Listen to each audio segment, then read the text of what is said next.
तो कहानी की शुरुआत होती है पहाड़ों के बीचों बीच बनी एक फार्म हाउस से, जहां एक फैमिली रहती है। ये फैमिली ग्रैडी की है और ये सारे फॉर्म्स भी। उसकी फैमिली में उसकी वाइफ, बच्चे और उसका भाई था। ग्रैडी अपने दोस्तों के साथ पहाड़ों में गया था शिकार के लिए, लेकिन अब 10 दिन हो चुके थे, उसका कोई अता पता नहीं था। पहाड़ों से कोई भी वापस लौट कर नहीं आया था। पुलिस को भी ग्रैडी की फैमिली इन्फॉर्म कर चुकी थी। पुलिस ने सर्च ऑपरेशन भी किया, पर मौसम खराब होने की वजह से उन्हें वो दरमियान में रोकना पड़ा और पुलिस भी ग्रैडी को ढूंढ नहीं पाई। वैसे भी जिन पहाड़ों में वो गया था, उन पहाड़ों के बारे में मशहूर था कि जो भी उनमें जाता है वापस नहीं आता। अब ग्रैडी के पीछे उसकी फैमिली को उसका भाई राउडी संभाल रहा था। उनके फॉर्म्स के पास ही एक और आदमी भी रहता था अपनी वैन में, जिसका नाम था एडी। खैर, यहाँ पर हम राउडी और ग्रैडी की वाइफ एलन को साथ दिखते हैं। मतलब उनका अफेयर चल रहा था, जिसकी भिनक अब उनके बड़े बेटे को पड़ चुकी थी। इसीलिए वो अपने अंकल राउडी से रूड रहने लगा था। ड्रेक को लगता था कि राउडी नहीं चाहता कि उसके डैड वापस आए,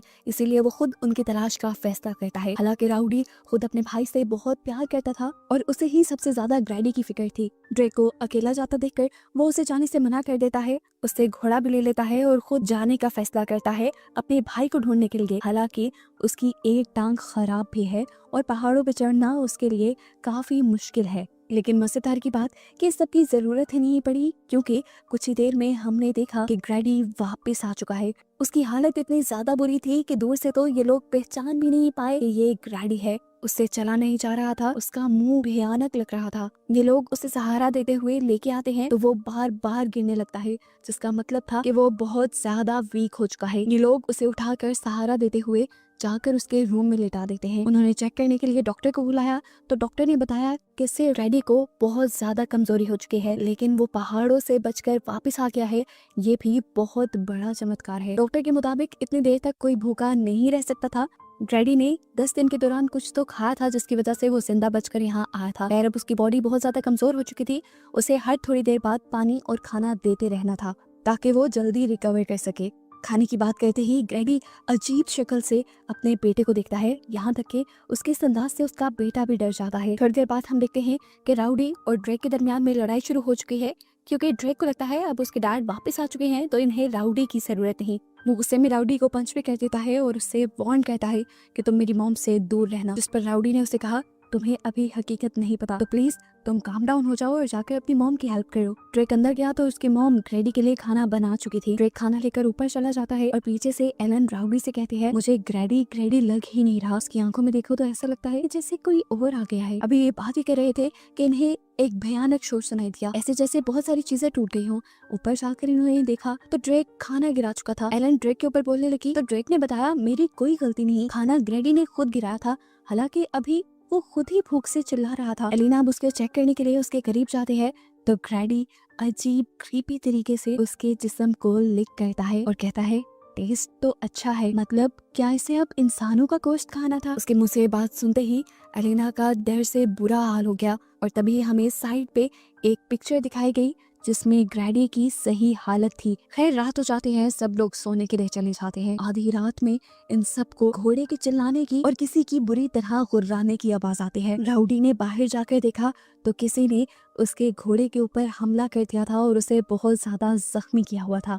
ये कह ले कि उस घोड़े को चीर डाला था। उसने आसपास देखा, वहाँ कोई जानवर, कोई इंसान नहीं था, लेकिन पीछे जूम करके हमें दिखाया गया कि ग्रैडी उस घोड़े को अजीब नजरों से देख रहा है और क्रीपी स्माइल भी दे रहा है। ये सारा शोर सुनकर इनका नेबर एडी भी यहाँ आ चुका था। राउडी को लगा कि ये सारा किसी जंगली जानवर का काम है, लेकिन एडी असल मामला समझ चुका है। उसे लग रहा है कि ये सब किया है ग्रैडी ने।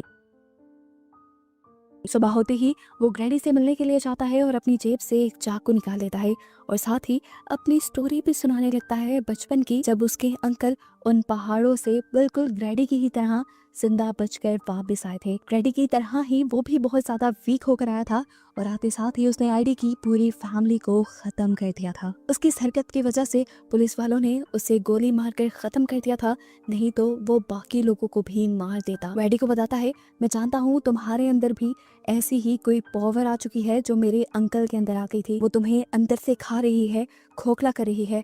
अगर तुम उसे अंदर से निकाल दो तो तुम ठीक हो जाओगे। उसकी ये बातें सुनकर ग्रैडी किसी भूत की तरह एकदम से सीधा हुआ और चीखते हुए बोला, वो ये सारे काम पहले ही कर चुकी है, वो मेरी बॉडी पे कब्जा कर चुकी है, उससे मेरी बॉडी खोखली बनाती है।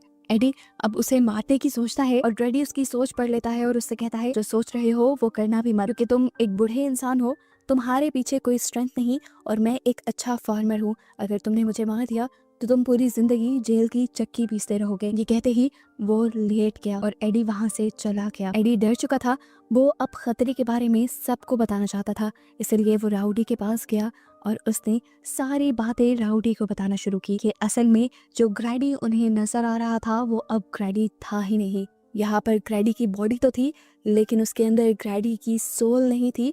ग्रैडी के अंदर घुस चुकी थी वेंडिगो की सोल।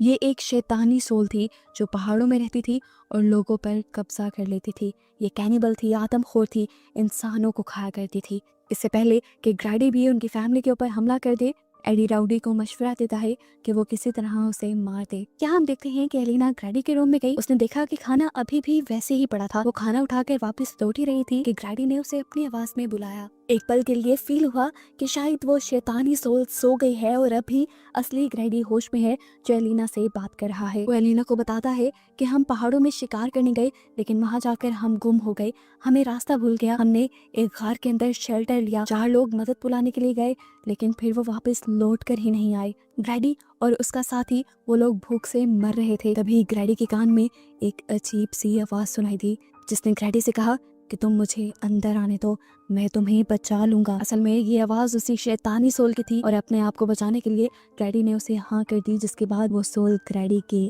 अंदर आ गई। उस सोल के अंदर आते ही ग्रैडी ने अजीब काम करना शुरू कर दिए। इसने एलिना को बताया कि उस सोल ने मेरे ही दोस्त को मरवा दिया और फिर मैंने उसे मार कर खा लिया। ग्रैडी एलिना को वार्न भी कहता है कि मेरे अंदर जो सोल है, जो शैतानी आत्मा है, वो अभी और शिकार करना चाहती है। उसने अभी ये सब बताया ही कि एलिना डर गई और यहाँ से बाहर जाने लगी, लेकिन 1 सेकंड गुजरने से पहले ही ग्रैडी उसके सामने आकर खड़ा हो गया। ग्रैडी ने अब उसे गले से पकड़ लिया और उसके मुंह से अब थूक निकल रहा था, जैसे वो एलिना को खाने के लिए तैयार हो।